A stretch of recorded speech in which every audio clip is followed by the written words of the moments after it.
मचिया बैठल तू सासु सरबे गुनविया घर हो। ए सासु कही तू त जैती बगैचवा हो जमुनिया बिनले ऐती नु हो। ए सासु कही तू त जैती बगैचवा हो जमुनिया बिनले ऐती नु हो। बोलिया तई बहुआ बोले लो बोलाही नाही जाने लो।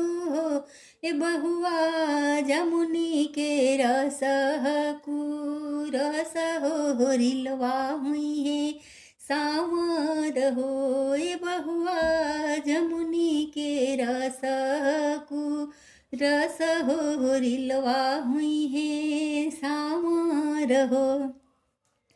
बोलिया तई सासु बोले लो बोलाही नाही जाने लो। ए सासु संवरे वरन श्री कृष्ण हो देखत निक लागेले हो।